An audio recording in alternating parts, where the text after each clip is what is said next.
What's happening, Marvel fans? Welcome back to the channel. I am DL. This is another edition of my podcast, and we are going back into the Marvel Cinematic Universe. For those of you who are new, welcome. But we have talked about all the previous Marvel films and shows, and we have a playlist called MCU. If you guys haven't seen any of our thoughts on the previous movies and shows, check out the link in the description. It'll take you right to the playlist. But today, finally, we're going to be talking about the third Tom Holland Spider-Man movie, Spider-Man No Way Home. And joining with me today, I have Evan. Thanks for having me back, DL. Of course. And do you want me to acknowledge that you're in the room? I'm talking in this podcast. Oh, you are? Okay, because she didn't make that clear to me before we started. I sure did, but hi. You slightly did. It was like, I'm going to say a couple words and then I'm going to bounce. That's what you said. Hey, it's Krieg, everybody. I was forced to be here. That's my wife. I'm Evan's wife. Yeah, for those of you who are new. But yeah, you guys know these people. You know if you've been watching the channel for a while. But anyway, yeah, we're about to get into this. Spoilers. This movie's been out for a while. I'm sure everyone around the world has seen it already. It made $1 billion. So I'm assuming you have watched it. But if you're one of the poor souls that haven't and lived under a rock, go ahead and watch it. Find it somewhere. I know Sony's making it hard to find it on streaming platforms because Sony doesn't have their own, service or whatever, and they're being wishy-washy with Netflix and Disney Plus. So, I mean, good luck finding it on digital, but watch the movie and then come back and listen to this if you don't want to know anything. So you have been warned. Alright, so if you guys have been watching my channel for a while, you guys know how I feel about Tom Holland as Spider-Man up to this point. I enjoyed him. I think he's a good Spider-Man. I don't feel like he's the best, personally, because I feel like his character, he doesn't have his own identity when it comes to the MCU. He's pretty much defined by what the other Avengers characters do, and that just really frustrated me. And also, he hasn't went through a lot of struggle with his character as much as the previous versions, with Andrew Garfield and Tobey Maguire, and I'll even put Miles Morales in there from Into the Spider-Verse. I feel like he hasn't gone through that much of a struggle compared to the other versions. He hasn't? He died and came back. He fought Thanos. That directly went to space. No, see, you're bringing up stuff that doesn't. It specifically only deal with him regarding his development as a character. With him being Spider-Man, regardless of what people want to say about Tobey Maguire and Andrew Garfield, him building himself up as a superhero and as a person, he did that on his own. What I really like about Spider-Man is that while he is willing to work with the Avengers or other superheroes, he doesn't need to. Honestly, he prefers if he works alone. That's what I really liked about Spider-Man. And I just don't like that they made Tom Holland's version such a fanboy of the Avengers. Personally. I'll give you that, for sure. But I still think Tom Holland is really entertaining as the character. And I felt like, it's great that we're getting more of an emphasis of him as a teenager in high school, because I don't think we had enough of it in the previous versions. So, I'm always open to seeing more from him, and I hope that he gets better.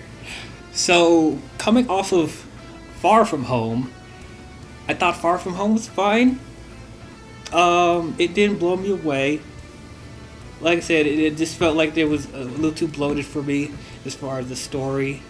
But they left off on a really huge cliffhanger that Mysterio reveals to the world that Peter Parker is Spider-Man, and they just literally ended like that. And I'm like, holy crap, how do you end the movie like that? I'm like, how is he going to be affected by this in the next movie? How is he going to be affected by this with the grand scheme of the MCU? Like, how does he come? How does he recover from this? So that's probably the biggest question coming out of Far From Home.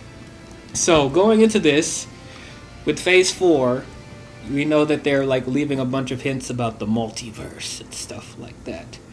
And ever since we hear that in the third movie, Doctor Strange is now going to be the mentor figure in this movie, and I'm like, that's the weird thing that Sony wanted with Tom Holland Spider-Man movies, that we want an Avengers character in every movie. The first film was Iron Man, the second film was Nick Fury, and now the third movie they got Doctor Strange. So I'm like, okay, whatever. I love Benedict Cumberbatch's Doctor Strange, so I'm always excited to see him wherever he is, but I hope he doesn't take away from Spider-Man's development either.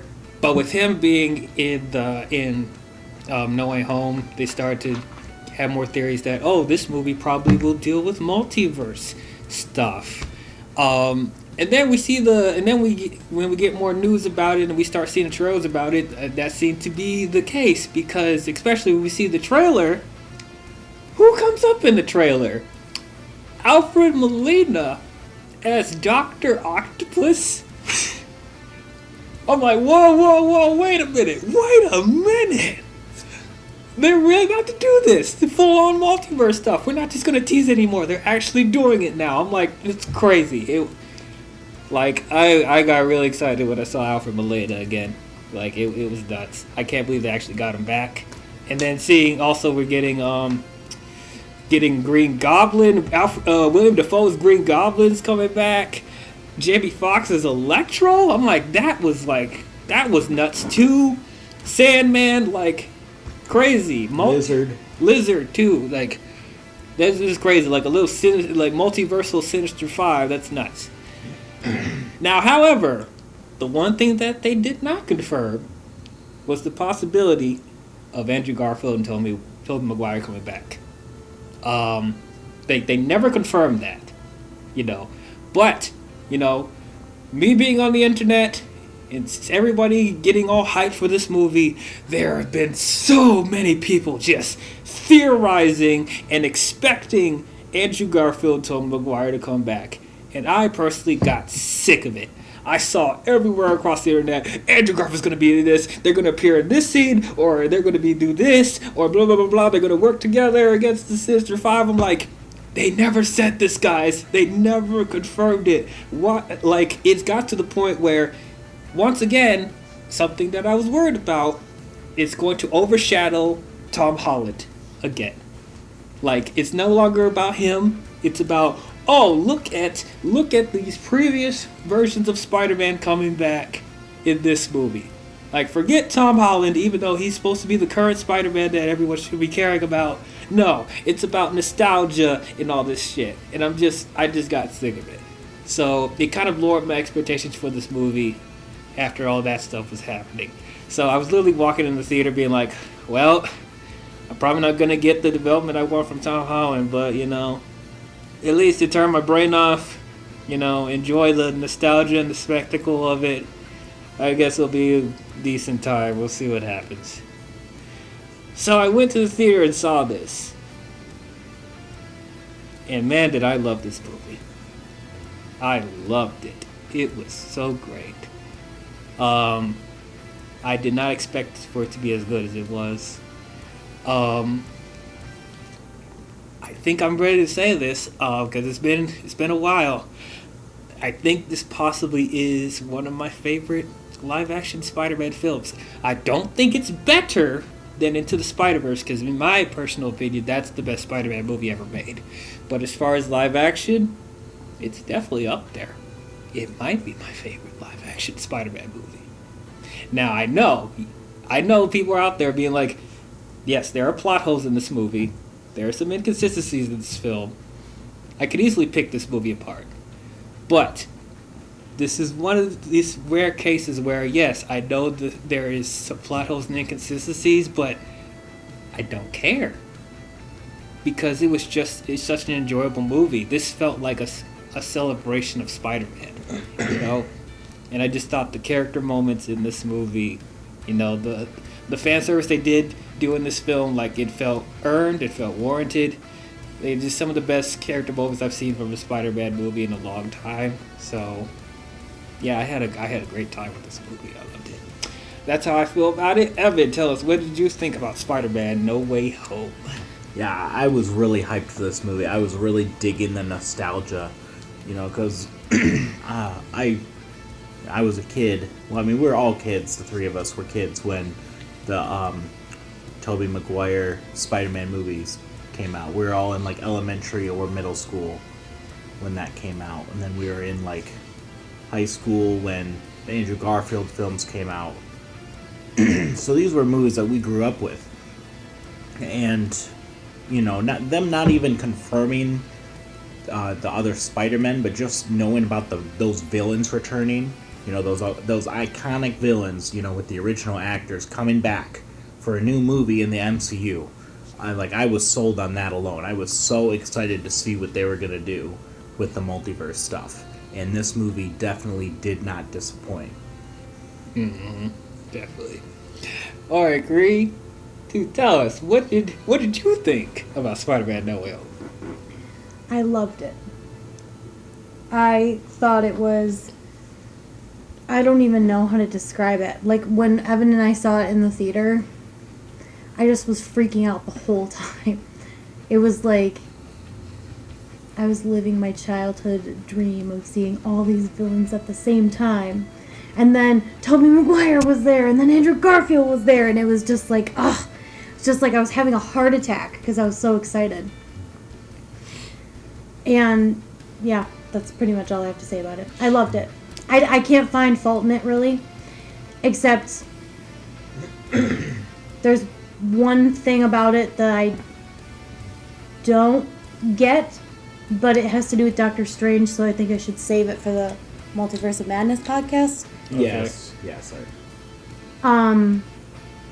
But I mean, Green Goblin coming back, I was just like, there he is! I was Jesus. like, yes! Yes. OG. And you know what? OG I don't even like Willem Dafoe, I'm gonna be honest. I don't like him as an actor. What? He is a perfect Green Goblin. He always has been. That's the only role that I've ever liked him in.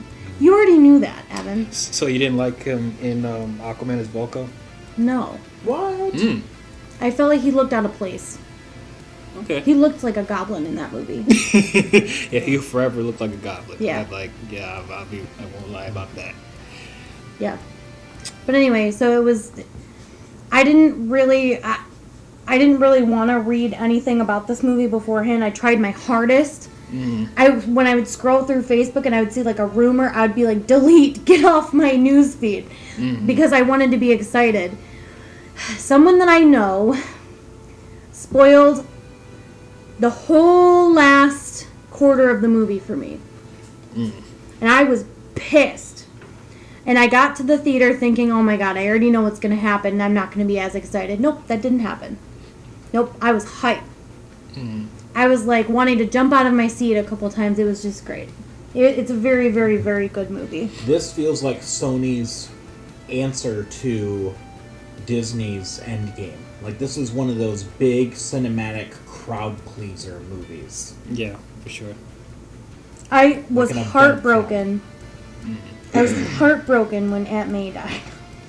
Oh shit! I was like, what? I know It's a spoiler. I know. It's okay. You were just jumping ahead, but yeah, I know. Oh, I thought we were saying what we liked Yeah. about them. Oh no, you could say it. You could say it. That's fine. Okay. That's I fine. know. We just didn't expect you to bring that up right now. But like, Oh, well, I love her. Yep, Yeah. calling it out. yeah. No, Yeah, I was fine. heartbroken. Yeah, you're fine. I And was just saying it. I yeah, think, but, I'm going to disagree with you a little bit on what you said about Tom Holland's development, because I think the amount of emotion, the amount of raw emotion that he showed right after Aunt May died, I've never seen that from Spider-Man before. So I think there was definitely development there. And actually, I'm glad you brought that up, because another reason why I love this movie, almost every criticism that I had about Tom Holland's Spider-Man was Went addressed away. in this movie. It went Okay. away. Yes. oh my gosh, he went through tragedy. He went through turmoil. His performance in this movie, as you said, was so raw. It's like I just felt for him the entire time. He was, and then you could just feel the devastation, like at the end when he's talking to his friends and they have no idea who the fuck he is. It's like, that was oh my heartbreaking. god, I was like, oh my god, he lost everything. I have to say something about Tom Holland. I've always thought that he was an absolutely amazing actor. He's a dancer. He does 99% of his own stunts. He's a gymnast. You know, he can sing too. Yeah. Do you guys know he could sing? Yeah. Because I didn't until a couple nights ago when I saw a clip of it, and I was like, "Who is this guy?" He's very talented. He's like, and he can act, and I think he's. I don't know. I think he's one of the best actors in the MCU. I could agree with that. Because he's not one note, and I feel like a lot of actors in the MCU are very one note. I know. If that makes sense. No, like, yeah. yeah, very boring to watch after a while. Yeah. Like, for example, I think Black Widow plays the same. She does the same shit in every single movie she's in. Yeah. And like every single MCU movie she's in, she acts the same. Yeah, like there might be a couple of instances where she tries slightly harder, like Winter Soldier or Endgame, but it's still like it's the same like thing. People are not gonna like me for this, but Chris Evans as Captain America. Okay, wait a minute. Okay, what do you gotta say about Chris Evans? I'm gonna be honest with you. I think he's kind of boring to watch now. I think in Infinity War and Endgame, he's just boring to watch because it's like, okay, dude, you're doing the same stuff that you've been doing for how many movies now?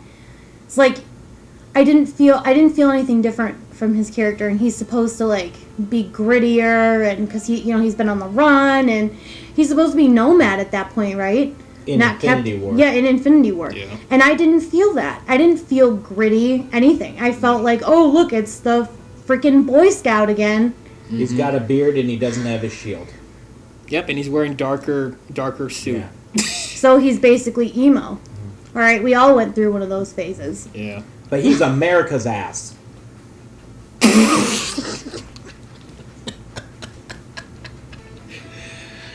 Yeah, that is definitely But anyway, America's ass. what I was leading up to is I think that Tom Holland is one of the best actors in the MCU because I see something different with him in every single movie he's in.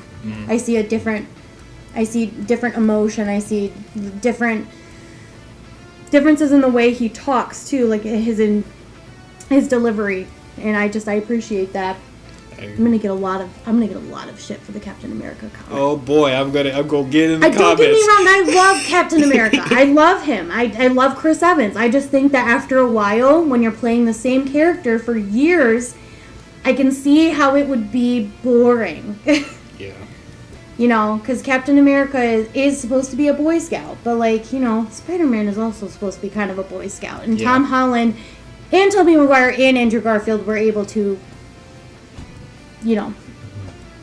do great things with those characters. And I just don't feel like Captain America did that, but whatever. Now You guys can hate me if you want, I don't care. Yeah, go ahead, go. Comments like, what are you talking about? It's amazing. That was something that I really loved about this movie is the three actors who play Spider-Man. They're all the same character, but they all have different variations, different sides to the character. Yes. And you saw them all together, playing off of each other, playing off of their strengths. Seeing the way that they are together and the way that their strengths coming together. It was really cool to see their differences and their similarities on screen at the same time. Absolutely. I was going to say, you want to talk about characters in the MCU that are one note. Mark Ruffalo. Oh my god. Mark Ruffalo. Jesus. Oh my god, dude. And people have shit on him as an actor before he was even cast as Hulk. I didn't even, you guys remember when he was casted as Hulk, I was like, oh, this is a mistake. Oh, You were pissed. I was so mad. I was had never why? even heard of the guy. The only thing I've seen him in besides the MCU is Shutter Island. I don't even know anything else I've seen him in.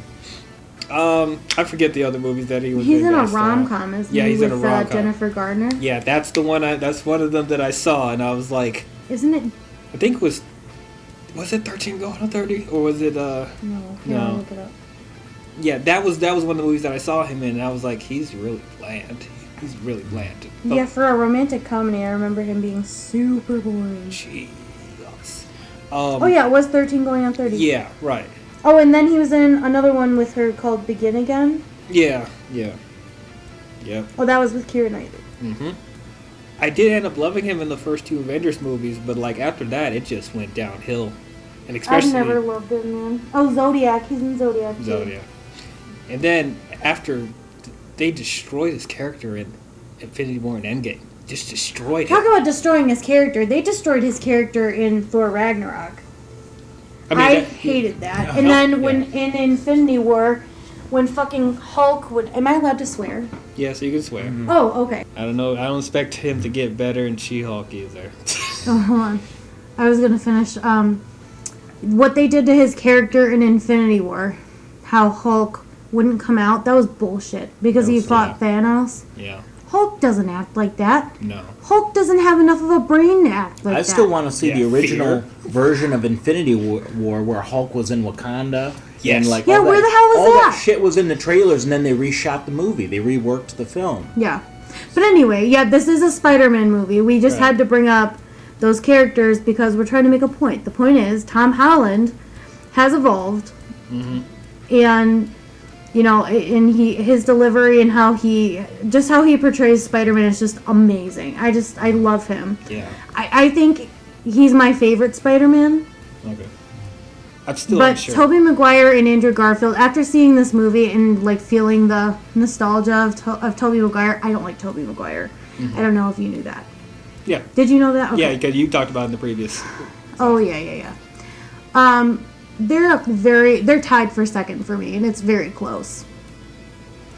But yeah. They're all amazing because they bring something a little bit different to the table, but you appreciate all 3 of them for their differences. Yeah, like Tobey Maguire is the nerd, the straight up nerd. Like Yeah. there's nothing sexy about him. Andrew Garfield. No, like seriously, when you see him in The Great Gatsby, everybody around him God. is so sexy, and then there's Tobey Maguire looking like the frump girl. I mean, that's how you're Nick not is wrong. supposed to be. That's how I picture Nick to be in the I novel. picture Nick looking a little bit better than that. Yeah, you're not wrong. I think we're reading a different book. But anyway, and then Andrew Garfield is the sexy nerd. The nerd that, like, he's really smart, but you notice him because he's hot as fuck. He's hot. Like, He's a good-looking man. and then I think that Tom Holland is a mix of both of those things. Maybe a little bit more nerd. Yeah, more Because geeky. he's more geeky, more like I just like to say nerd because we're nerds. So Yes, we are. but I think he's also hot. I think he was cute even before he got, his powers, and I don't know. Yeah. It's This just is my opinion. No, it's cool. I know he's definitely good looking bad as well. It's a shame that Hollywood keeps typecasting him because he looks so young. So they think, and he can't get out of the like stigma of everyone sees him as Spider-Man because he's trying to evolve with the Uncharted movie and stuff like that. And Yeah. he even wanted to play James Bond. So I'm like, I hope he grows. I could totally see that because then how many Bond movies could he? He could do a million of They'd them. have to- Build I him. think they'd probably have to wait for him to be a little older. A Probably. little bit. Why? Just a little bit. Because they probably want. Why can't we have a young Bond? I mean, yeah, unless they wanted to do a young. Why are we casting? First Okay, of all, this is not yeah. a Bond movie, but Yeah, listen. yeah. Why are we casting all of these old ass white men, as Bond when you could cast a younger man who could do more movies? I'm okay. I mean, yeah, if they want to do a youngish shit Bond story where he's like an amateur and doesn't know anything, then yeah, you could cast Tom Holland. No, that's Craig not was what I like in want. his 30s when he started with Casino He Royale. was. How about wasn't he? He was casting- 38 years old 38. when he in Casino See, Royale. that's stupid. No, that's stupid to me. No, that's dumb. Yeah, that Anyway. was ridiculous. But yeah, like, I mean, I don't know how to feel about a 20s Bond because I feel like that's a little too young, and then he gets into the aperture one. But We'll talk about it in a minute. 30, like straight up 30. But anyway, yeah, I hope Tom gets more roles and he gets out of the stigma of him looking too young and like everyone seeing him as Spider-Man because he is a really talented person, not just an actor. He's a talented person. He's talented in a lot of things. I'm sure he'll grow out of that just as he continues to work. Yeah. No, he's so baby-faced. He's adorable. He's like a puppy. He's not helping. I'm the only woman on this panel. I have to say these things. I remember that's what people were complaining about with Uncharted. They're like, he's too young to be. Yeah, he looked like a puppy. Nathan I mean, Drake or I did not whatever. see Uncharted without you, babe. You saw it without me? What- Stop watching this shit without me. Come on, I want to watch this stuff with you. But you talk too much. What? You do talk too much. I'm glad. Anyway. I'm surprised you didn't talk that much in the Multiverse of Madness. Even though actually I laid the law down, like you can't ask me a bunch of questions because I'm watching along with you. I don't. The only reason why I talked to you a bunch was because I was freaking out, and you had already seen it. Yeah. If we both hadn't seen it, I wouldn't have said anything. But anyway, so I would say starting off, like when they right from the get go, it starts right where Far From Home left off with Jameson on the teleprompter, or whatever, announcing, and they got the Mysterio footage of Peter Parker, Spider-Man, whatever. I'll say like the first quarter of this movie, I was not loving. It just felt like another typical. Oh, this is the same thing I'm gonna get from Homecoming and Far From Home. It's gonna be just another silly adventure with Tom Holland, and I'm like, oh, okay. I thought there would be more impact and ramifications from that. So I wasn't hating it. I was like, okay, this is fine. This it seems like what we expect from the previous movies, whatever. Because like it was like when he was trying to run away from everybody with Michelle. MJ, I guess we call her MJ now.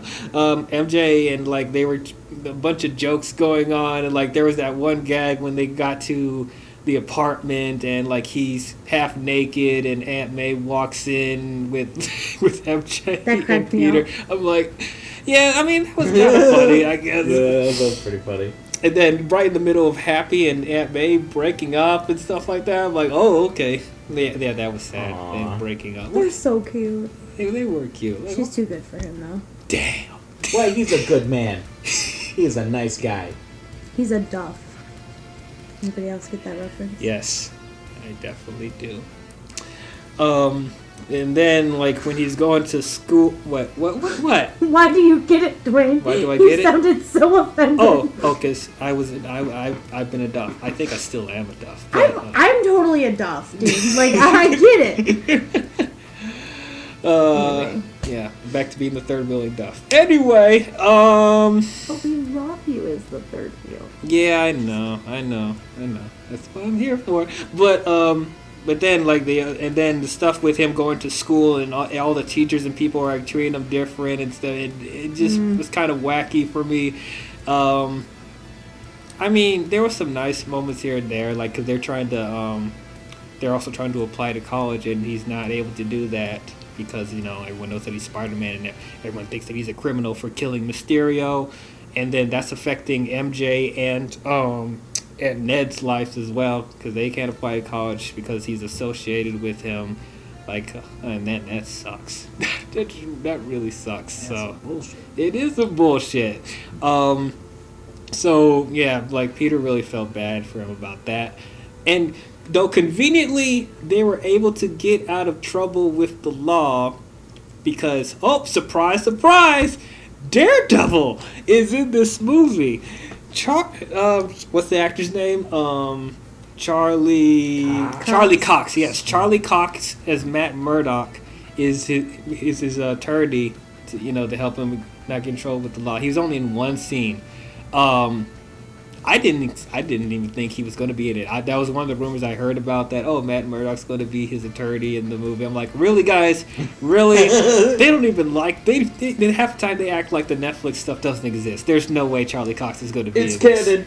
It's canon. Is it? Question mark? It is canon. Yes. I don't know. Soft reboot. It's canon. Soft reboot. It is canon. Have you guys seen Hawkeye? No. I'm so sorry, but yeah. But yeah, I was so happy to see him. Like, I was freaking out. He just walks in casually, too. They didn't make it a big deal. So it's like, for people that don't know much about the Netflix stuff, I think they'll be fine. There was that one little thing of the brick crashing into the window, and then he catches it. He's like, I'm a really good lawyer. That was kind of funny. But yeah, that's cool, man. I'm looking forward to seeing more from him in the MCU now. Though I'm concerned about this the show that they're announcing on Disney Plus because the show's not great, not great. And what they did with Kingpin in Hawkeye. Watch his Hawkeye review for that. Oh yeah, oh yeah. Can I be honest? And I'm so sorry. It's my pregnancy brain. Yep. I zoned out. I have no idea what. We're talking about Daredevil. Like what has happened these past like 5 minutes. I looked at you, but I just was not hearing anything. We're talking about Daredevil. We talked about Charlie Cox appearing as Matt Murdock. Oh yeah, I liked him.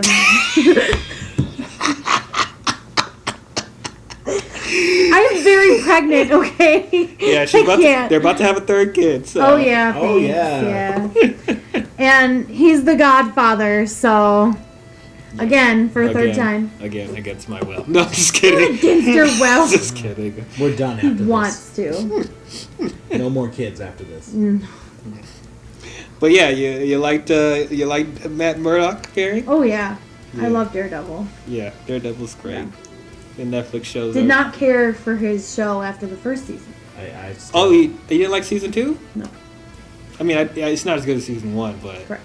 yeah. I still need to watch it. Yeah, you do. You got some catching up to do, buddy. Yeah, just so you guys know, Evan is a casual. He's a hardcore casual. Stop it. I'm not a I'm the casual. only one on this panel. This is why I'm forced to be here against my will. I'm the only one that has actually picked up a damn comic book. Excusez-moi? Dwayne has picked up a couple. Yeah, obviously not to the level of Kree. So she got me there. I used to own 500 comic books. Yes. So yeah, everything mostly up until that point, I was like, this felt like another typical Tom Holland movie, but had some nice surprises in there. So I was like, is this how the movie's going to be the entire time? I mean, not going to love it, but at least it's an entertaining time, I guess. So since he felt so bad about ruining. Well, he felt like he ruined Ned and MJ's life and putting Aunt May in danger and stuff like that. He decides to go to Doctor Strange to create a spell where everyone will forget that he's Spider-Man. And this is where the plot holes start to come up. And the sloppy writing. So okay. Well, they kind of addressed the fact in the movie, but like I was thinking this whole time, like does Peter really need to go to Doctor Strange to make the world forget that he's Spider-Man? Does he need to go to that extreme? And then if he's going to ask Doctor Strange for help, I think there could have been other ways for him to ask, to help, with the issue. Like, why not ask the entire world why don't he ask them to make the entire world forget about Mysterio? And so that twist will never happen. That's a good point. Yeah. Whoa, hold up. Yeah. That's a good point. Yeah. They didn't need to be like, oh, forget everyone to Spider-Man. No, just make everyone forget about Mysterio. Dwayne, about what? Mysterio. Yep. Movie over. There we go. The end. And then another thing that Doctor Strange even brings up, like when they're trying to apply for colleges, and like he never tried to talk to the what are they, recruiters? I don't know. Admissions lady. I just to let you guys know, I went to community college, so I don't know how any of this works.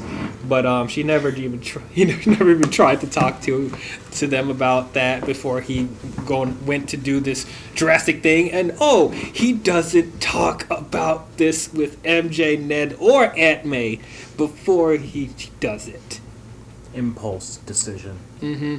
And then what was really annoying was like, when Doctor Strange was doing the spell, like trying to create the spell, like Peter would start thinking, wait, but I need this person to know because it's very important. But wait, no, we don't make him forget. But like, why does he keep talking while he's doing it. Because the script requires him to. This is where the writing gets sloppy.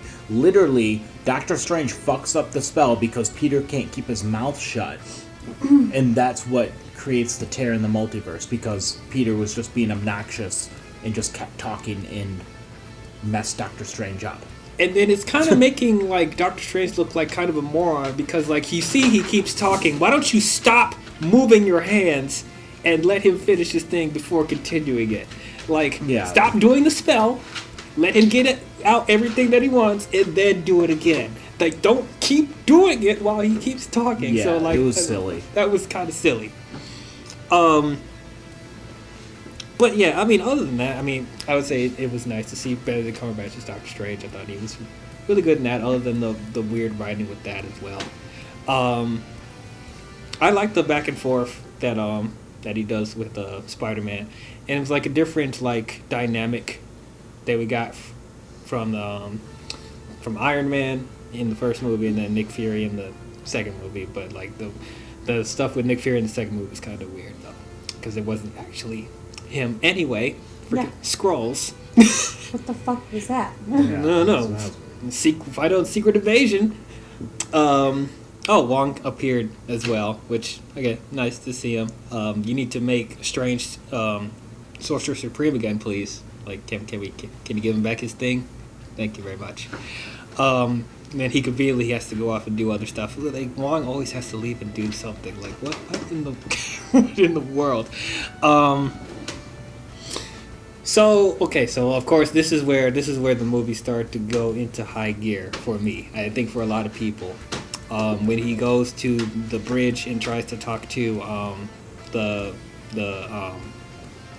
college lady, and tries to convince them about letting MJ and Ned apply to the college. Like, don't have them be involved because it's not their fault. They just know me, whatever.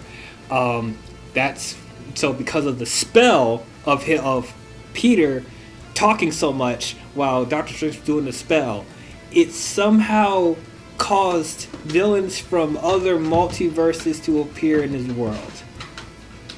Yeah. That was kind of a leap.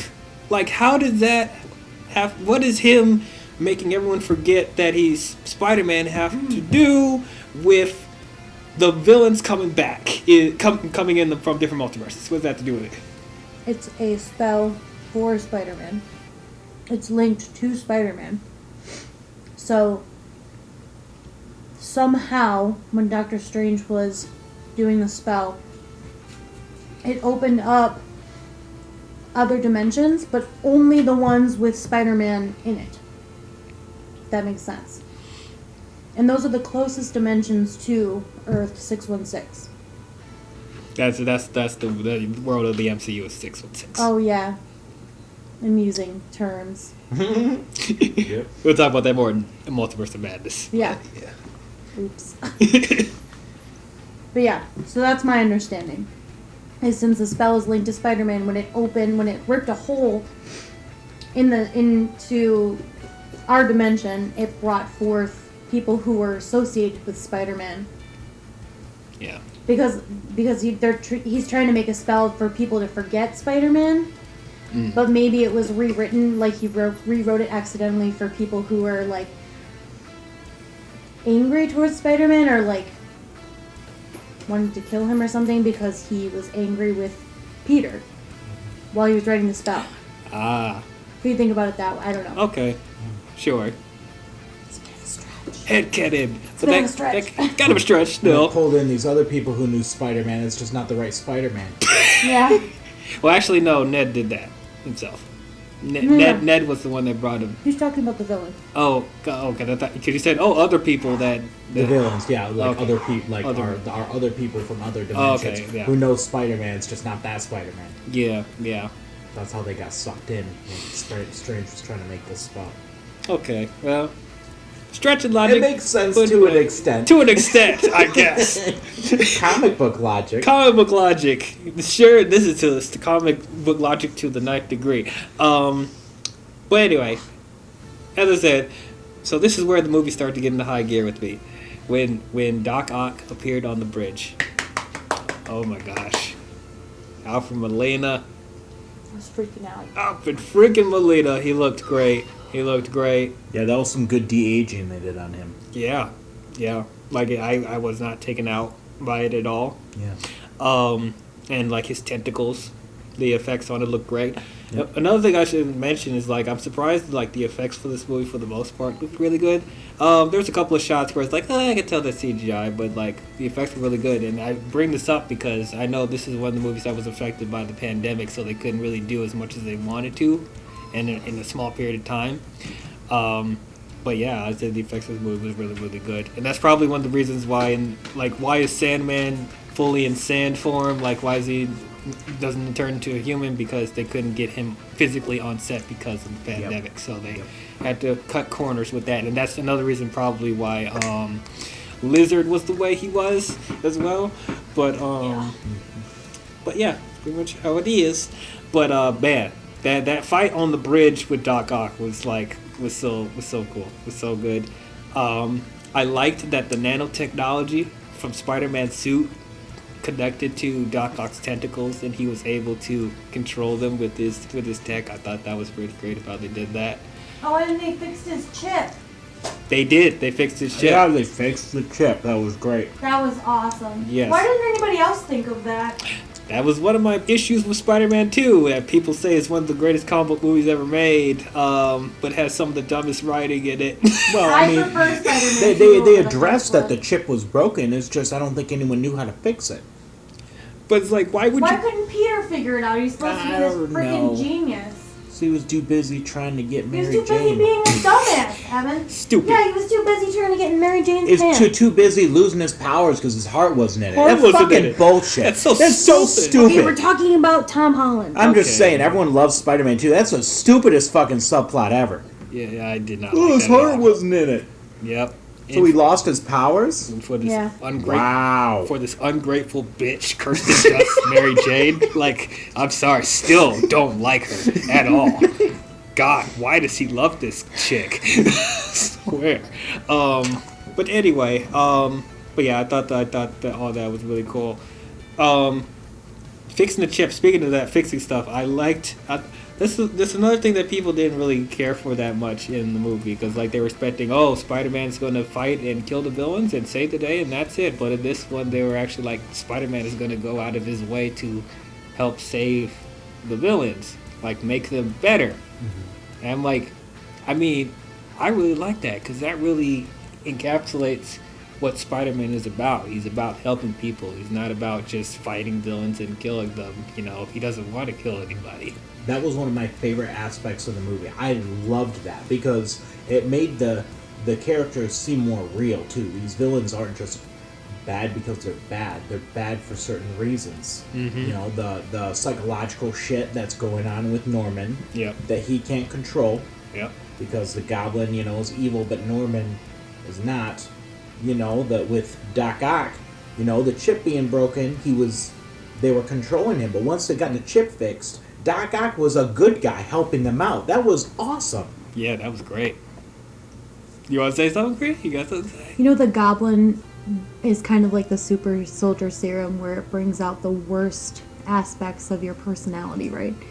So technically, deep down, he was evil. He wasn't a good man. I mean, I'm not saying he's I mean, a Norman. great person, but he's not like... All he cared about was money. He didn't care about people. He didn't even care about his own son. Look at the way he treated his son. So that just brought out that just amplified the worst aspects of his personality. True. But it still made him like a tortured soul, like he's being controlled by the personality of Goblin. So it's like, in a way, you kind of feel empathy. Yeah, because I Norman didn't. is like stuck down in there. I didn't. I mean, that's fine. Kind of a selfish asshole. Oh, I'm just gonna test this super dangerous experimental shit on myself. Back to formula. So they made Spider-Man 2 a better movie for me by really having more development for Doc Ock. I really appreciated that in this movie. And an incredible thing, they fixed a good amount of The Amazing Spider-Man 2. They did. They made it better. They did. They fixed it. Oh my gosh. Holy shit. How is this possible? They made Jamie Foxx's Electro so much better. So much better. Yeah. This should have been the Electro we got in Amazing Spider-Man 2. And you know what? It was they were very smart about it, Like he was blue in the Amazing universe, but then when you traveled over through dimensions, him traveling through dimensions changed his appearance. Mm-hmm. The electricity in his body changed, so he actually looked like a person, like a normal person. So I think they worked around the design change very well. They worked it into the story. It wasn't just he looks different and we're not going to acknowledge it. He looked at himself. He was like, "Wow, I look different." Yeah. And there was a reason behind it. I was wondering about that because even though I was really digging his new design, I was like, how are they going to explain that? Why does he look so different from the Amazing Spider-Man movies? And they took the time to explain it. That's the kind of shit I really like in movies. Not just when they just change stuff without addressing the previous continuity. I'll probably say the one villain that I thought didn't really go through a massive change was Lizard. Yeah. I mean, his personality was a little bit better, but still, I don't think he really evolved that much. But it was still cool to see him. And actually, I did like Lizard in the first Amazing Spider-Man, so I'm glad they brought him back. Kind of. It was nice to see Sandman too. I like Sandman. Oh yeah, Sandman. Dang, who's the actor for that as well? I'm glad they brought back the actor for that. Yeah, the same guy. I forget his name. Yeah. Okay, so yeah, we kind of already talked about. I got to talk about Green Goblin a little bit more because, dude, Willem Dafoe. He was perfection. He put in work in this film. I argue to say, I mean, I loved him in the first Spider-Man movie, but I dare say he did a better performance in this than the first Spider-Man movie. He was, damn. Yeah, he went in. He was crazy in this film, and I loved it, man. He was the main villain of this movie, and everyone was again with the theories Mephisto. Oh my god! Every time I hear Mephisto, I'm like, what is wrong with you people? But I was thinking, okay, what about Mephisto, Dwayne? Let's go through the list. So they thought Mephisto was going to be the villain in WandaVision. They thought Mephisto was going to be the villain in this movie. They thought Mephisto was going to be the villain in Doctor Strange and the Multiverse of Madness. They thought Mephisto was going to turn out to be the main villain of Secret Wars that eventually may or may not happen. They just think he's going to be everywhere. Because he should be. He should be the villain in Multiverse of Madness. He should be, Dwayne. That's why people keep bringing him up. You might not want to hear it. But we want it. The real fans want it. Let's be real. They are not going to do Mephisto. Because you know what Mephisto is encapsulation of. He's Satan. Yes. And that's going to anger the parents and the Christians and the blah, He's blah, the blah. Marvel version's universe of the devil. Yep. I don't give a flying fuck what these religious B-words want or don't want, okay? I want a comic book accurate movie. So you weren't satisfied with Mephisto in the Nicolas Cage Ghost Rider movies? Shut your poor mouth. I keep forgetting about that. Everybody should forget about that. That was Mephisto. That was Nicolas Cage terrible. Nicolas Cage had to make a movie about himself because nobody should hire Nicolas Cage for a fucking movie. What do you mean? He's a national treasure. Oh my God. I'm so done. End this podcast.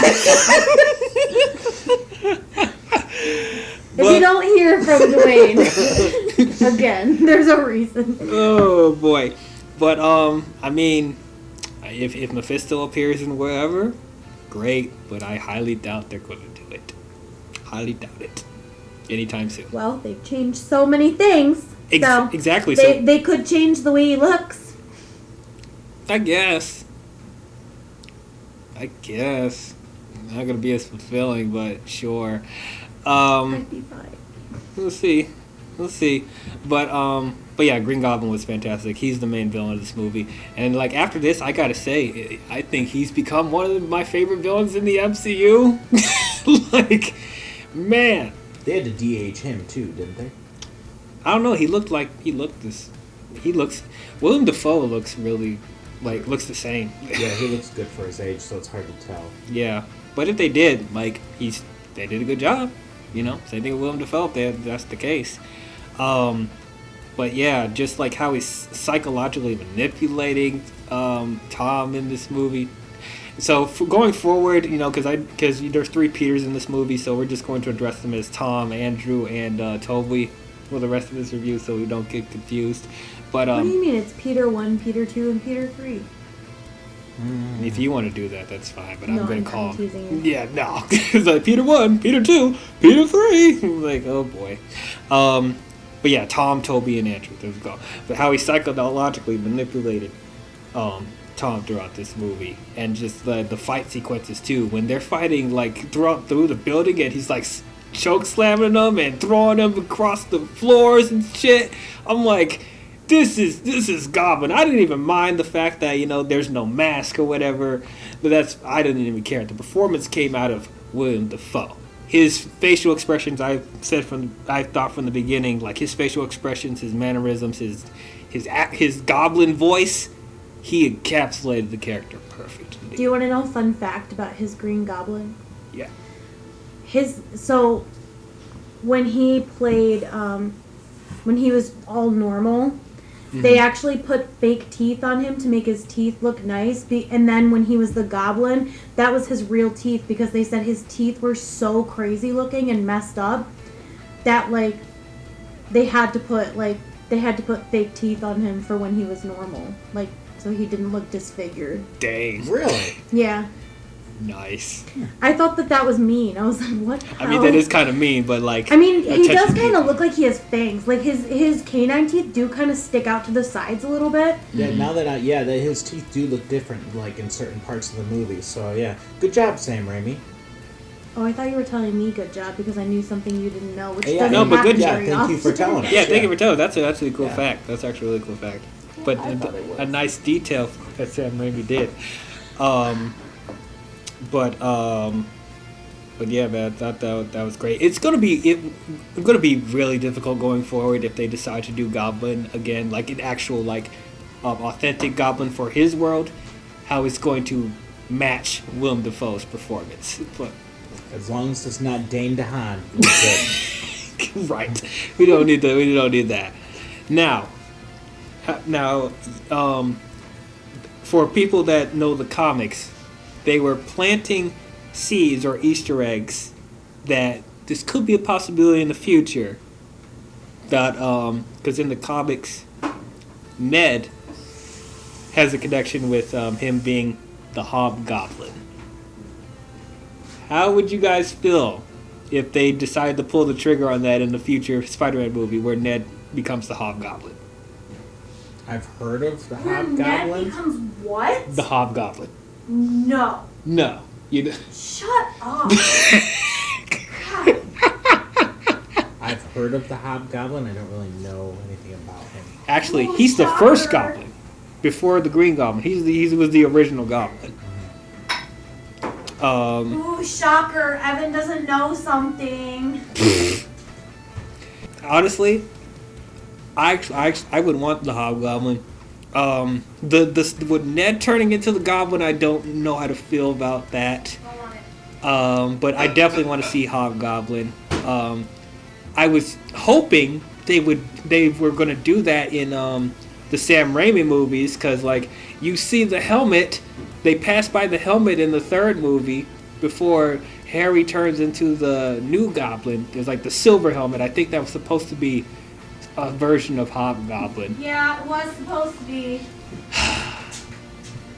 What a shame. He could have been Hobgoblin, but Harry should have been Hobgoblin. yeah.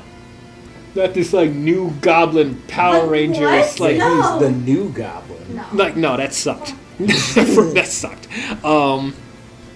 But yeah, that's probably what I would do. I probably wouldn't try Green Goblin again. Just do Hobgoblin.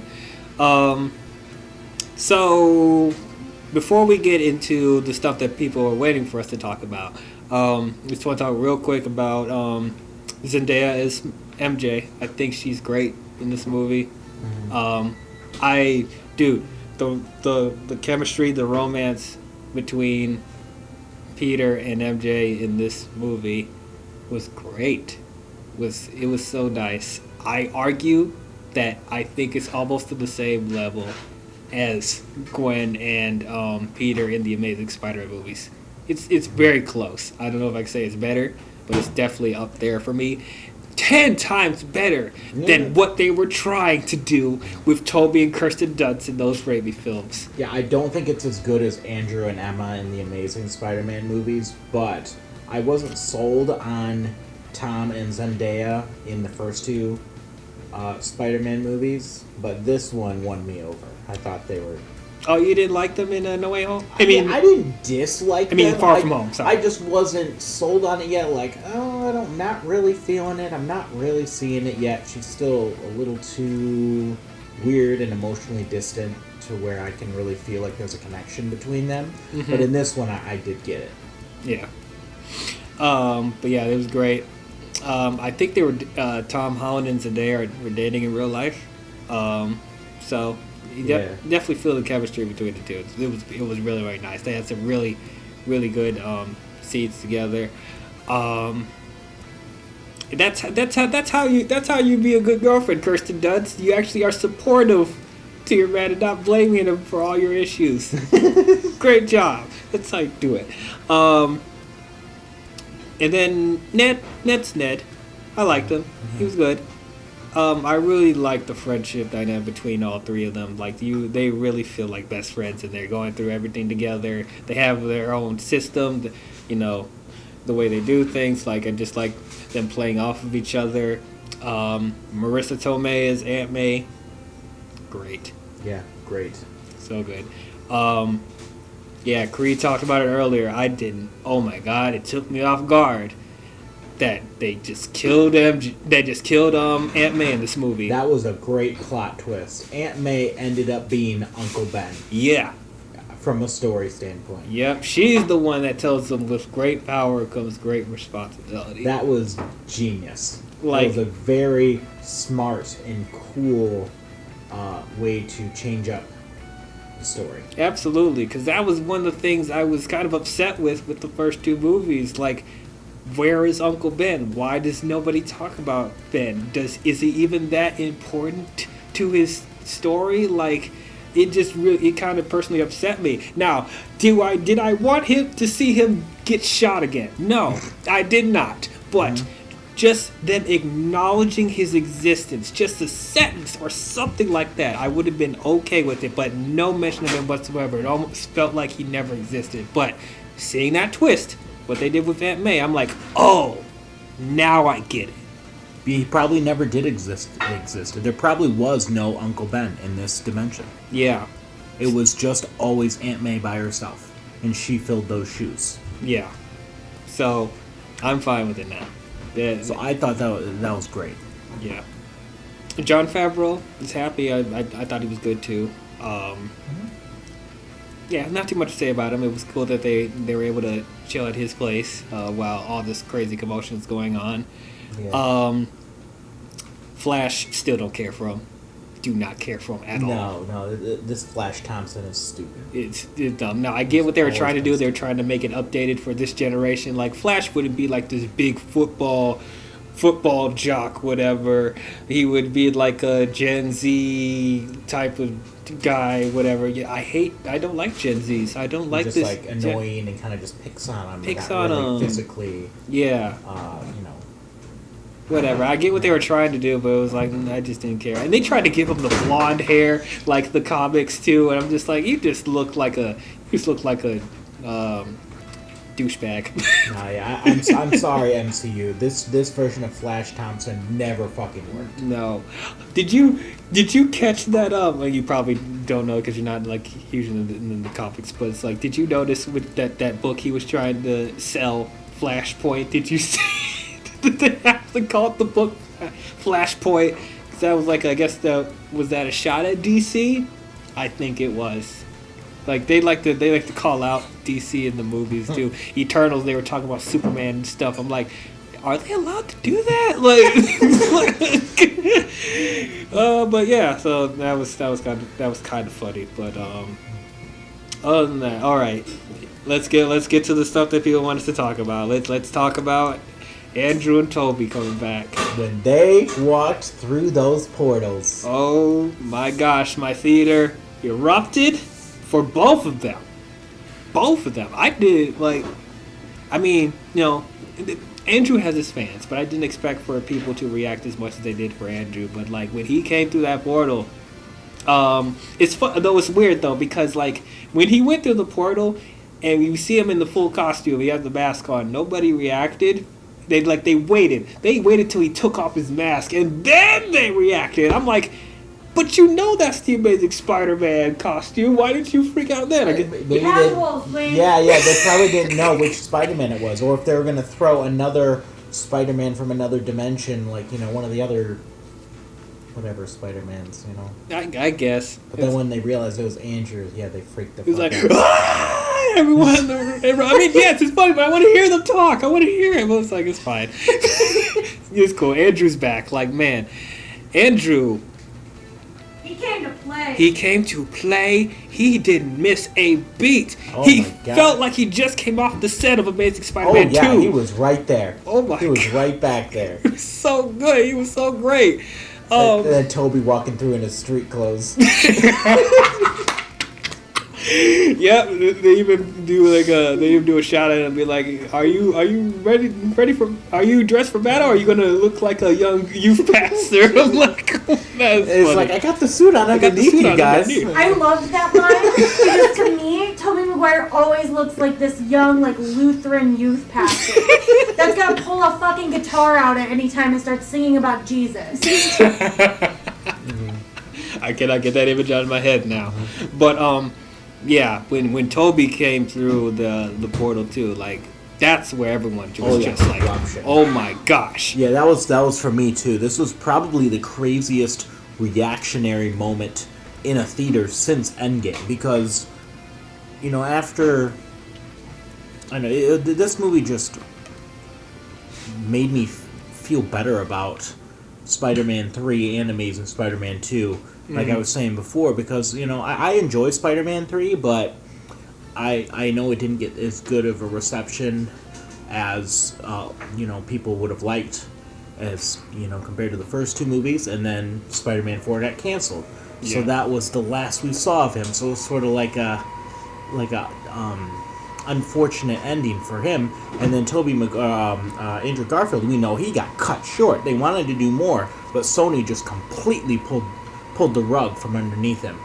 Yeah. So the fact that we got to see both of them back on screen, I never thought that was going to happen. I never thought we were going to see them ever again. Yeah. I thought they just got shortchanged in their own ways. That was the end of it. Yeah. So to see them come back in this movie and still be so good after a number of years since they've each been in the roles was just so much, like, such a great moment of redemption for them. I agree. The thing in the background, if you hear it, that's Creed mixing something, so just let you know.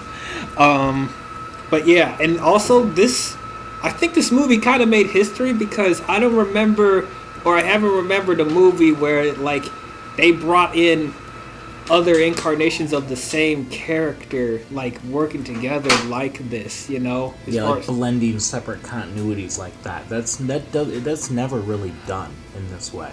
Right, and it's like, as we said, this is the first time where Marvel, you know, they kept teasing multiverse stuff, like, but they never really go fully into this.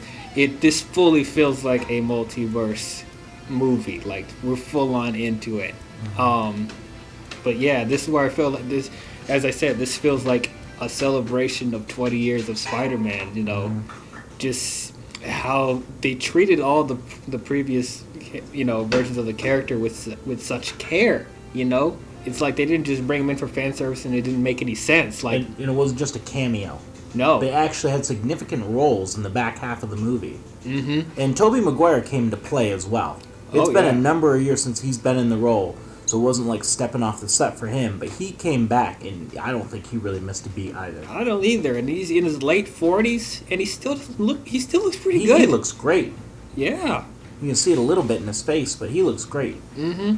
Like, after watching this movie, I'm almost like, I'm actually up for seeing an Amazing Spider-Man 3 or Spider-Man 4 after watching this. Because, especially with Andrew, because, like, as I said, he felt like he didn't miss a beat. But it also would be really interesting to see a Spider-Man movie, with Tobey Maguire, where he's more experienced. I personally feel like Andrew Garfield's story was unfinished. It felt unfinished to me.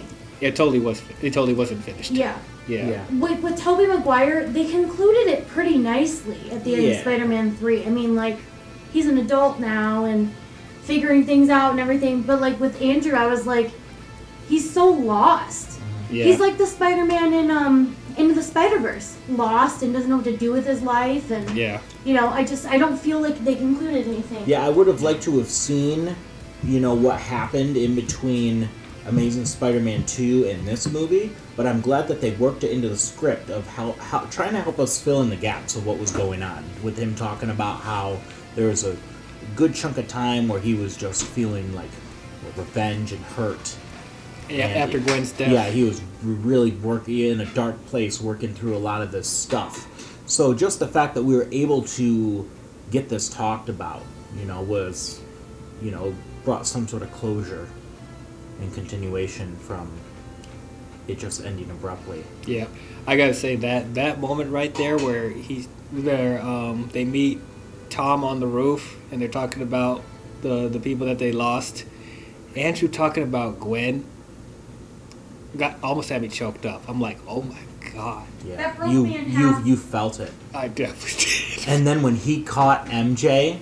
Oh my and then he got all emotional after that. I'm like, oh my god. Oh, we feel you, man. We feel you. I had a feeling they were gonna do that too. I was like, he's gonna save somebody, and that's gonna be his redemption for not being able to save Gwen. Yeah, that was great. That was and I don't care. I didn't care that I kind of saw that coming, because the way that it was done and the emotion that came out of Andrew Garfield, it was still perfect. I don't think it was that you saw it coming. I think we all hoped that Andrew Spider-Man would be able to redeem himself in some way, because we all know how horrible he felt and how much he blamed himself. Yeah. So I think we all felt like it should happen, not that we saw it coming or whatever. Yeah. So I'm so glad they did that. Mm-hmm. That was amazing. Absolutely. But yeah, I definitely agree that Andrew's story was cut short. And it's like, regardless of, whatever we want to say about his movies, he wasn't the problem. Mm-hmm. I think he had the potential to be a really great Spider-Man with the right writing. And I wish they would have just gave him another chance. But yeah, and I agree, we don't need a Spider-Man 4 because, the story did conclude pretty okay for the most part.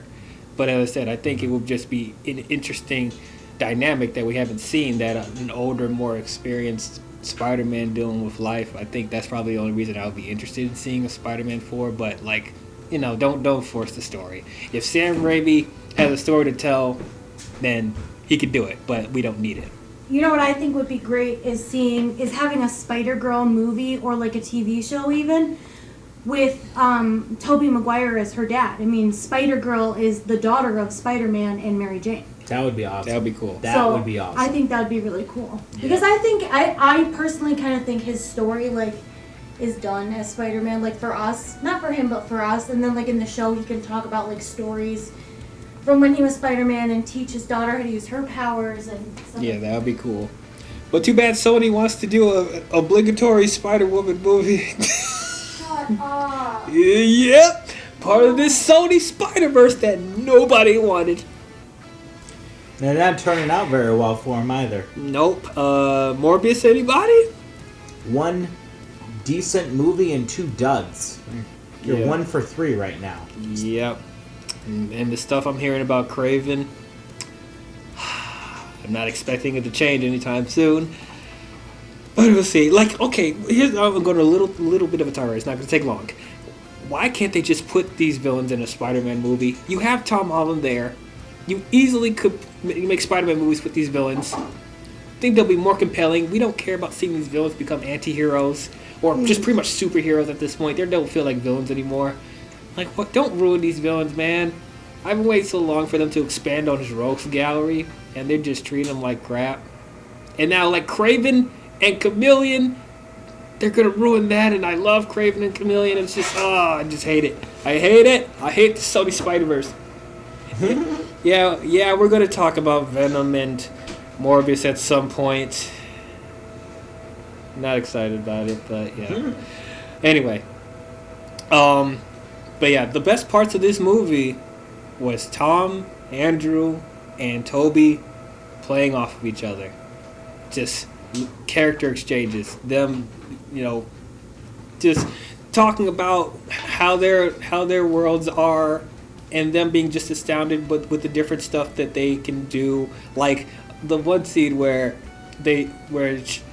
Toby showed that he has organic webbing, and Andrew and Tom were like, "Whoa, how are you doing that? Like, is that the only place it comes out of? Like, like that was cool. I'm glad that they even brought that up, because I know that was a point of contention for a lot of people, the organics versus the homemade web suits. So I like that was brought up as well. And yeah, I didn't think that, that actually I did think that was probably going to be my favorite moments, was these three working off of each other. But like, there's not even a lot of action in this movie, and like that didn't bother me, because I said the character moments were just so good. And then talking about the different villains that they fought, and like Toby and Andrew being astounded that Tom fought aliens and stuff like that.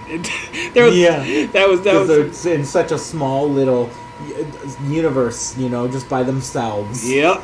Like I fought a dude in a rhinoceros suit before. I'm like, that stuff's pretty lame. I'm like, oh, Andrew. You went with the space and fought with the Avengers. Like, the Avengers? Yeah, that's great. What is that? Is that a band? Are you in a band? That was funny. That was so funny. So that was something I was wondering. I was like, is there other superheroes in their other worlds? And apparently there wasn't. Nope, so they're the only ones. That's interesting. All by themselves. Now, the only thing that kind of like brought me for pause, because I remember in Spider-Man 2, there was this one little exchange with Jameson at the Bugle, that when they're talking about what we call Doc Ock, and then I think one of the workers said Doctor Strange, and it's like, oh, that's good, but it's taken. So I was like, oh wait, Doctor Strange is in the Tobey Maguire universe, and with Doctor Strange. I don't remember that. Yes. Yes, I just specifically remember that. We're like, wait, they have a Doctor Strange in their universe. I'm like, oh boy, but apparently not. No, it's fine. But hey, they make that up because Sam Raimi ends up directing a Doctor Strange movie. Yeah, that's hilarious. That is hilarious. But yeah, so when all three of them are working together against the multiversal Sinister Five, that's what I guess what they're gonna call them. I thought that was really. Don't call them that. That's what they are. The multiversal Sinister Five. Chris says, "Don't call them that." Don't worry, you'll get your proper Sinister Six at some point. That's gonna be a mess. That's if Sony doesn't run it off the rails before they can even get there. Yeah, they probably will. Because it's not a good start. It's like the only good Marvel movie Sony can do is when they have Disney's help.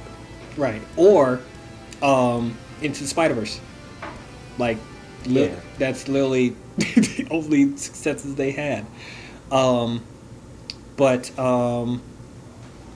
yeah, I just seeing them work off each other, and it's like, as we said, Toby and Andrew never worked with a team. So like Tom helping them, work as a unit, I thought that was cool as well. And then like the different devices that they created to help turn the villains back to normal, I thought that was creative how they did that. And neutralizing Electro's powers, turning Lizard back to human, turning Sandman back to human. They already helped Doc Ock with his chip. So I thought all that was pretty creative. Okay, one little nitpick though, and this is not really a big deal, but it's like, I wish we saw them more with the mask on. I know everyone wants to see Andrew and Toby's face, But it's like, just seeing them full on in the suit fighting, I wish there was a little bit more of that. Because it seemed like every scene, like, we got to take off the mask just to show. We got to show them on screen and stuff like that. Yeah, I feel what you're saying. I sort of felt that way a little bit. I know there was one meme, like, I'm sure you see the meme of, like, the Spider-Man's pointing at each other, like the animated Spider-Man's pointing at each other. Everyone wanted that moment with them in the mask, just pointing at each other or something. Have that type of moment, I guess. Which I think they had that when they were in the lab, like, trying to figure out the antidotes for everyone. Like, when Ned was like, Peter, I need to talk to Peter. Like, oh, which Peter? Peter Parker? Like, no, that's the thing we're saying. That part was so funny. That was very funny. I like that. Oh, even there was a gag with Toby with his back. Be like, oh, my back. You remember in the second movie where he rubs back trying to jump off of a building? Oh, fun fact. I don't think you know about this. In the filming of Spider-Man 2, Tobey Maguire was trying to negotiate for more money, and Sony wouldn't give it to him. So he faked a back injury.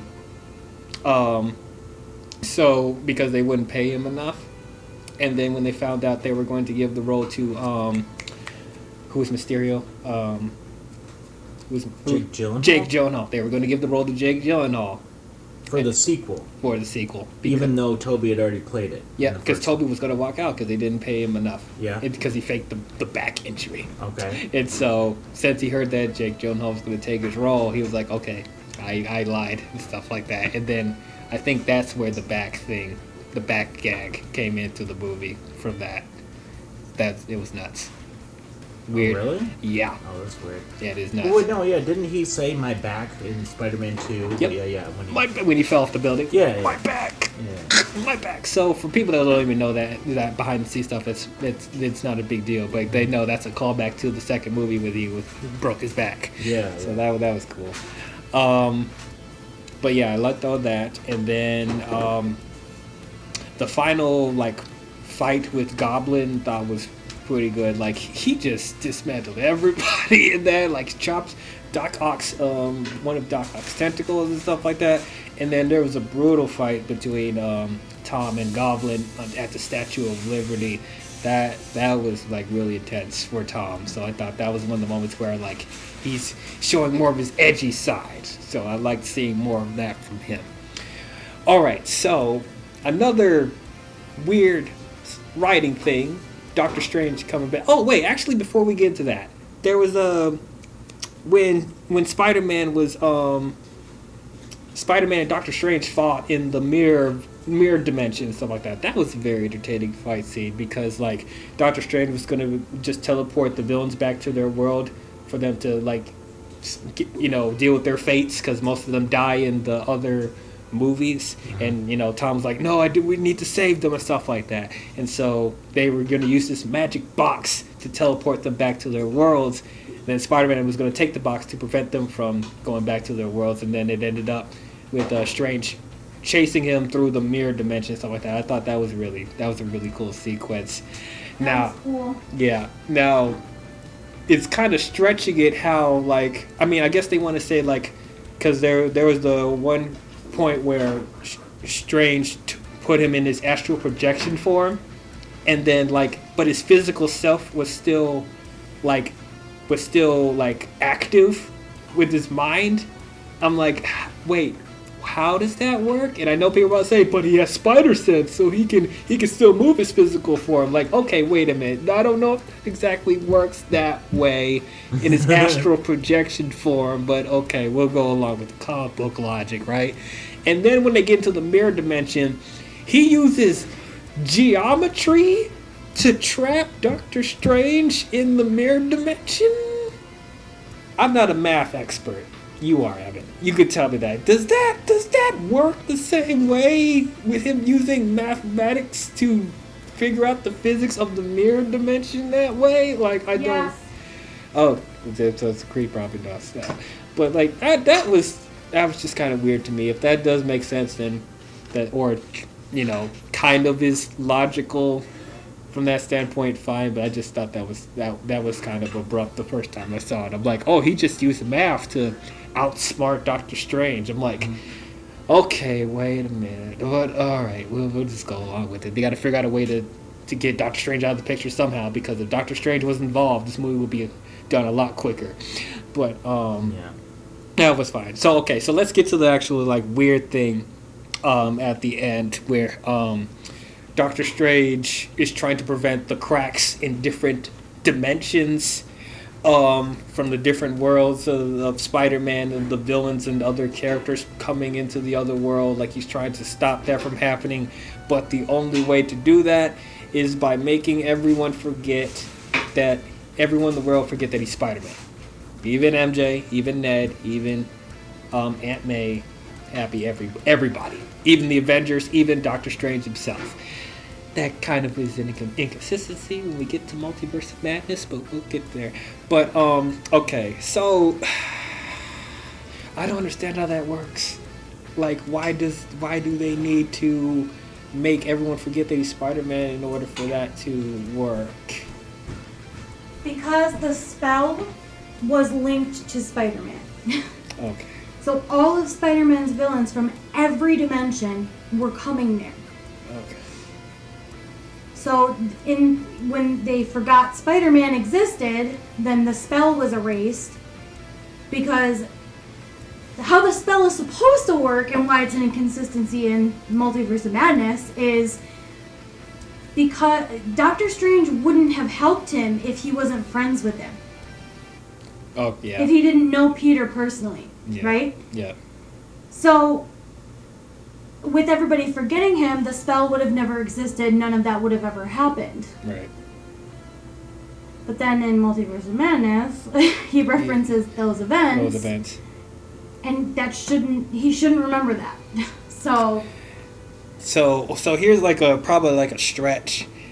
Does he just remember because he's the sorcerer?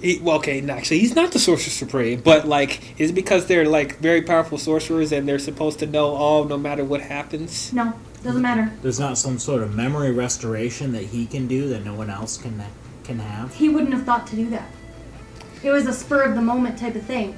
He literally was like, everybody has to forget you, or we're all gonna die, basically, because all of these villains are coming here.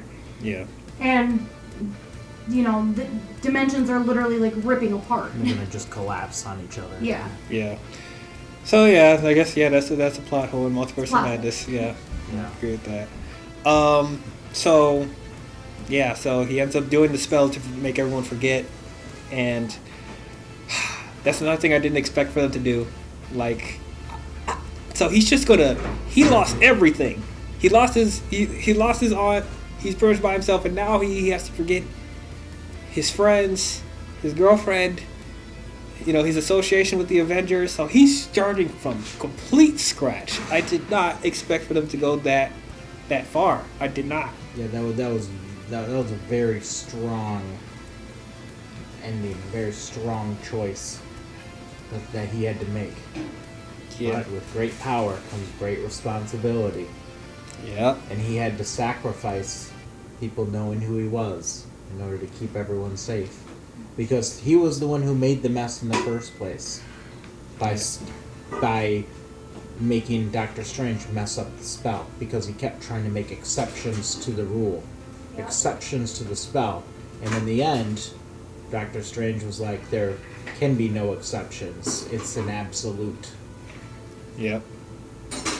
So I thought that was very selfless of Spider-Man. That's why he's one of my favorite comic book characters. So,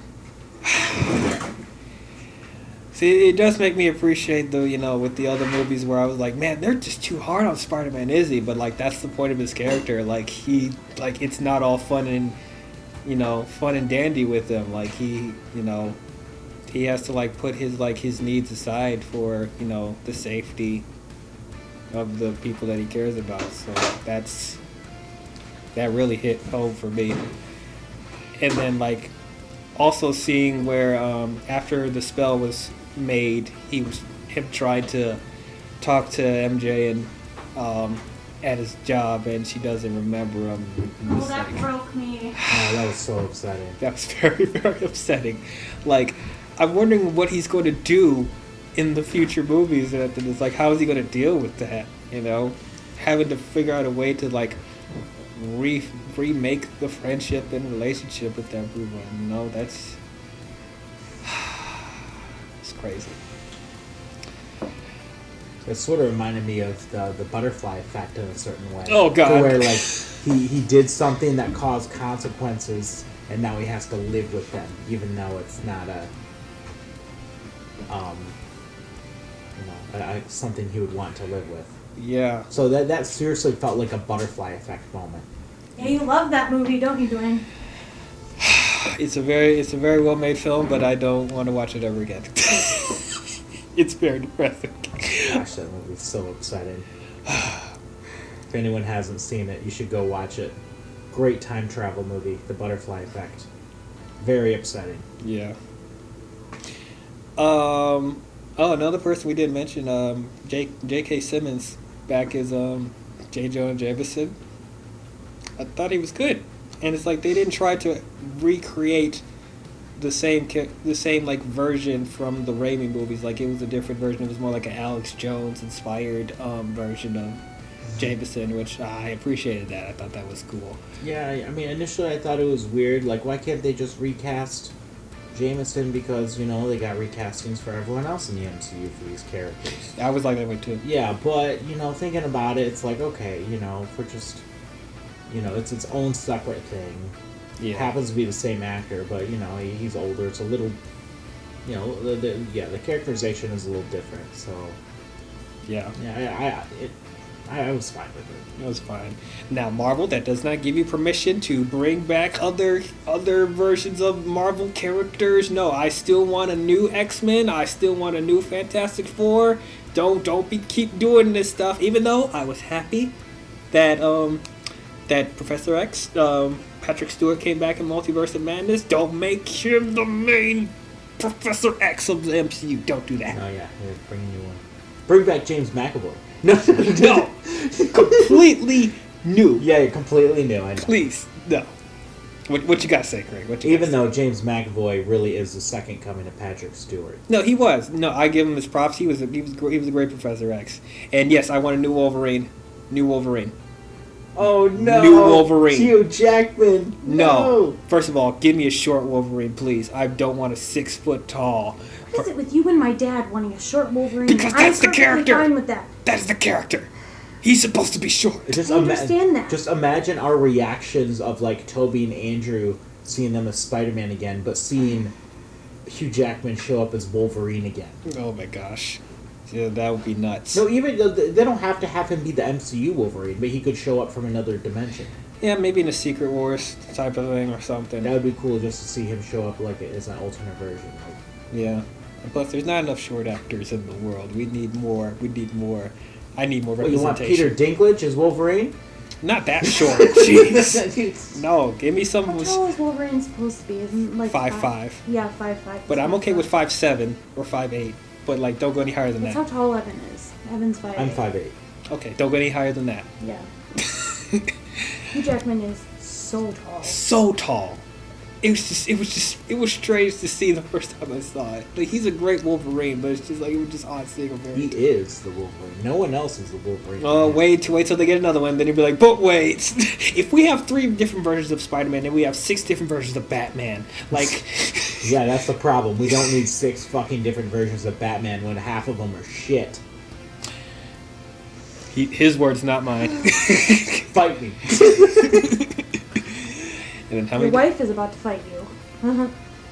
What, you're gonna argue that like George Clooney and Robert Pattinson, and I'll even throw I think all of them are great in their own way. Let's say that. I think so too. They all bring something different to the table. Yeah. And I think we all need to celebrate that instead of shitting on them all the time. Right. I mean, if you don't like them, that's fine. But it's like, you can't say that they didn't contribute to Batman's history. You know. yeah. In regards of, I don't love all their movies, obviously, but like, I mean, other than George Clooney, like, I wouldn't say that I didn't enjoy all the other Batmans. Anyway, I like the new suit that he has at the end, the actual comic accurate traditional red and blue suit. That was nice. He made it himself. He didn't need any Stark tech or any of that. He made it. He handmade that shit, and it looks awesome. Yeah. I cannot wait for to see him more in it in the future movies. But yeah, I think that's pretty much it. Overall, this movie's great. It's an awesome Spider-Man movie. One of my favorite films in the MCU. Also, such a great celebration and culmination of all these different versions of Spider-Man. Never thought it would happen, but like they were fully in it, and they treated everything with care, from the fan service to the character interactions.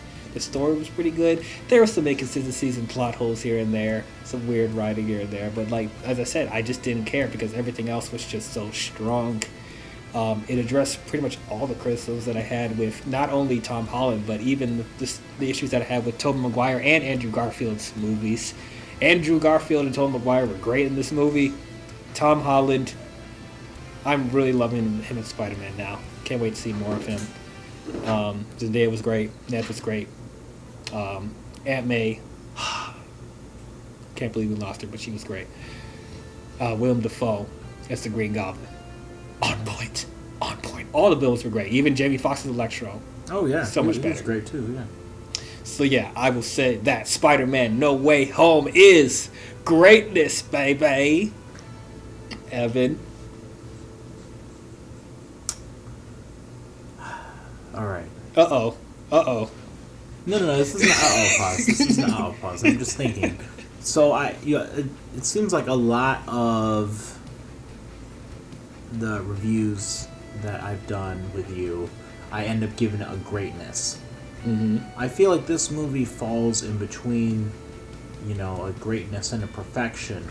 But I do feel like this movie is a step above a lot of the other MCU movies, just because of how satisfying of a film it is, how it really brings everything full circle. It improves previous installments, and like you said, it really celebrates the character and the different incarnations that we've had.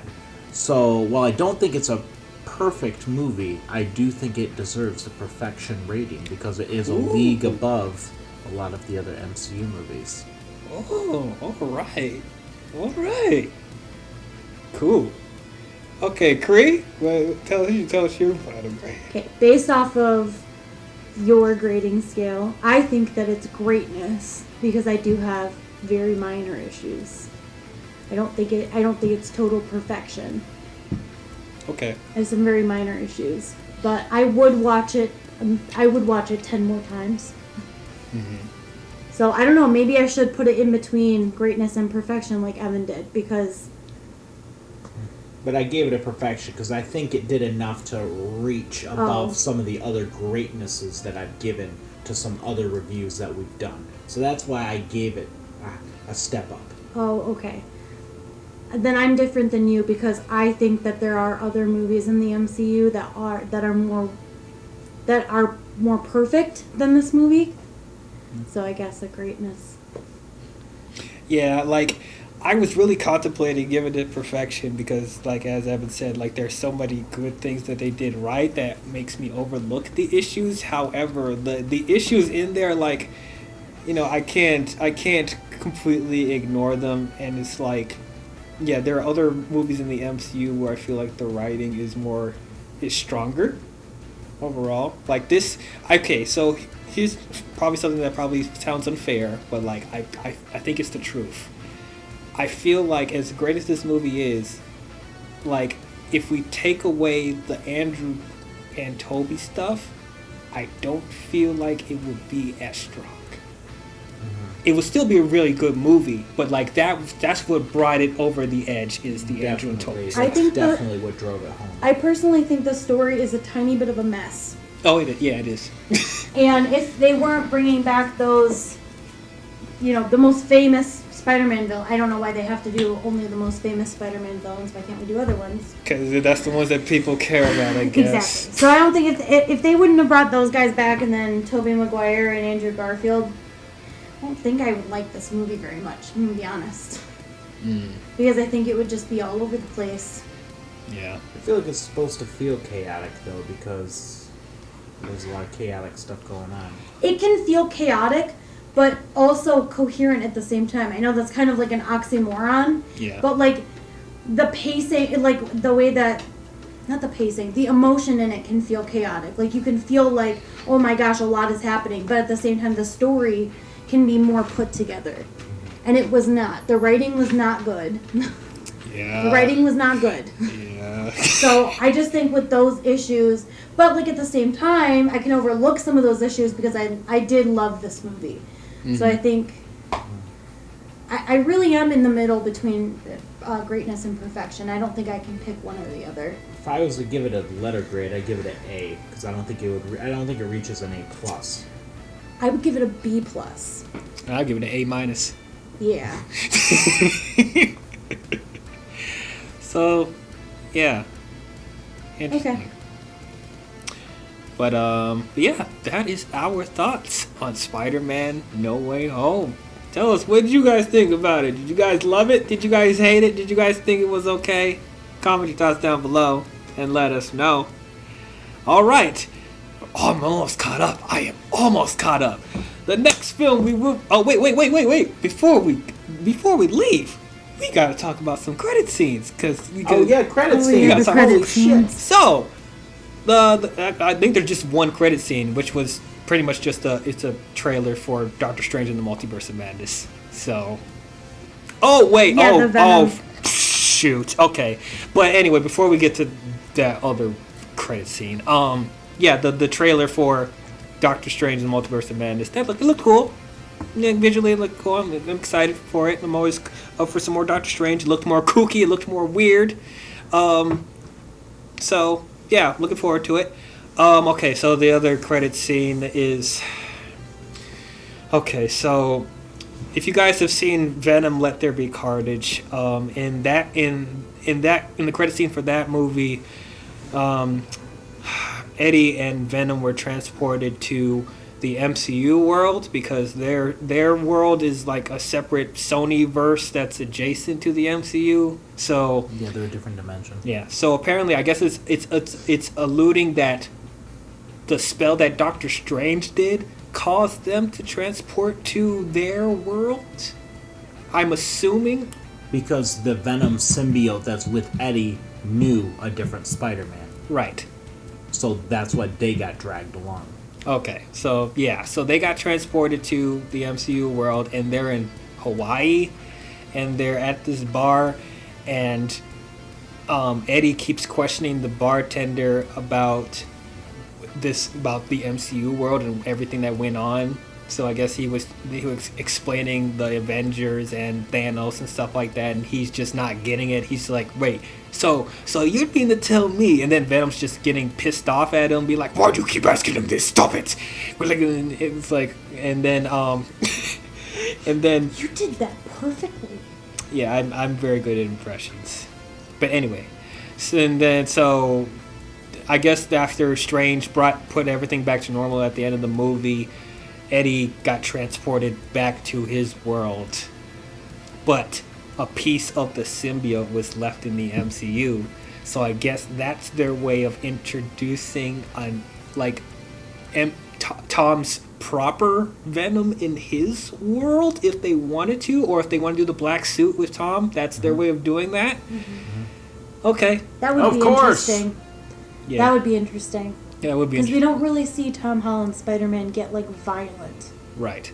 or angry or mean, except In except this when movie. they killed his aunt. Right? And then he went in on Goblin went at the nuts. end. Goodness. So yeah, I definitely want to see more of that. Because like, hot take, I know there's people that are probably excited for this, but I do not want Tom Hardy's Venom to cross over with Tom Holland's Spider-Man. I do not want I that think at that's as all. much of a crossover as we're gonna get. Good. Keep it that way. I'm not liking this Venom at all. But yeah. Anyway, so that's pretty much it. So next movie we'll be talking about is Doctor Strange in the Multiverse of Madness. So tune in for that when it comes out. And yes, we'll talk about Miss Marvel when it's finished airing. But if you guys enjoyed this, don't forget to leave a thumbs up and subscribe to the channel. And please hit the bell if you want to be notified of future videos I'll be doing on the road to 500 subscribers. So please help me get to that. But leaving a like, any type of engagement helps with the channel. But that's all we have for you Spider-Man fans. And we'll see you guys next time. Talk to you guys later. Bye-bye. Bye. Bye.